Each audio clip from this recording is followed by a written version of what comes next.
Okay, so maybe you're thinking about uh, listing your place on Airbnb.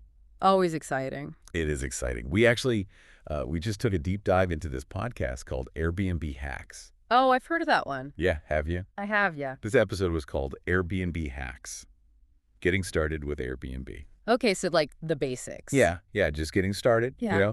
They had some really interesting strategies, I guess you could call them, Yeah, I bet. that we thought, our listeners would want to hear. Yeah, for sure. It can be overwhelming getting started. I bet this episode's a good jumping off point for people. It is. It really focuses on like those first few steps, Right. which are important to get right. They are. If you Yeah. don't have those right, I mean, where are you even going? Yeah, and it's like, they were talking about like what kind of listing to even make Right. and how to price it. Oh, yeah, pricing. That's the big one. Everybody wants to know about that. It's so tricky, right? So tricky. Because you don't want to be too high because then no one's going to come. Right. But if you're too low, then you're like leaving money on the table. Exactly. So they had some good advice about that. But I guess like even before you get to the pricing, Yeah.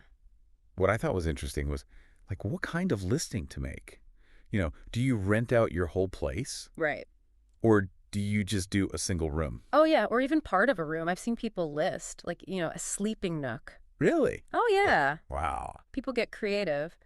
But yeah, I mean, that's huge, deciding on what you're actually offering. And they were saying that's like the first thing you should really think about is like, who is my target audience? Yeah, Who am I trying to reach? which makes sense. Like you're tailoring your message, right? Yes. You would speak differently to a single person on a business trip than you would to like a family trying to have a vacation. Exactly. So yeah, deciding on your target, that's huge. And then like, a family of five is not going to want to stay in a studio apartment. Right, exactly. So if you're targeting families, you got to have the space for them. And all of that then plays into pricing, which they talked about too, right? Yes. And they had this great story. I don't remember all the details, but Okay. there was this guy and Okay. he like changed his pricing strategy a little bit Okay. and he ended up like increasing his bookings by like 20% Wow. Just from changing his pricing. just from changing the pricing. Wow. And so that got me thinking like, wow, you really have to be on top of like how you're, what you're asking for. Right. What were some of the things he changed, if you remember? Was it like seasonal changes? Or... Yeah, I think he was, like adjusting for like the different seasons and stuff. Like maybe shoulder season doesn't have to be as expensive or. Right, because there's still people traveling then. You can still make money. You just got to adjust your strategy a bit. Exactly. And what about competitor analysis? They talk about that at all? Yeah, they did. Yeah. Like looking at other Airbnbs. Yes. I mean, you've got to know what else is out there. See what they're charging, see what they're offering. You don't want to be pricing yourself out of the market, right? Right. Like, use the tools. There are tons of tools out there to see what similar properties in the same area are going for. So basically like do your research. Yes. Okay. Be informed.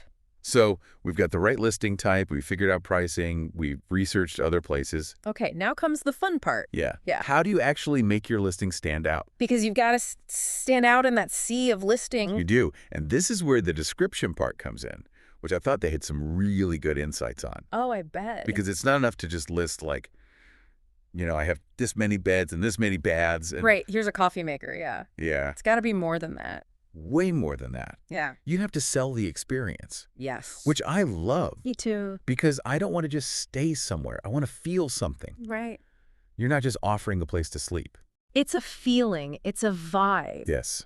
It's about, like you said, creating memories. Exactly. Or, maybe someone just needs a change of scenery to reset. You can offer that. Yeah. Your listing should really highlight those emotional connections. It's like the difference between like reading a hotel fact sheet, with the amenities. Right, like the little card in the room. Yes.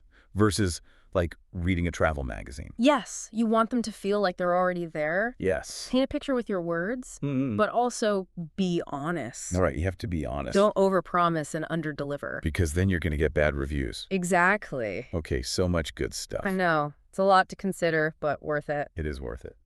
Any last thoughts? Let's see. I think we covered it all. Yeah. Figuring out your listing, pricing it right, making it stand out. I think those are the big ones. Those are huge. Yeah. This podcast episode is a great place to start for anyone thinking about getting into this. It is. All right, before we wrap up, any parting advice for our listeners who might be inspired to create their own Airbnb listings?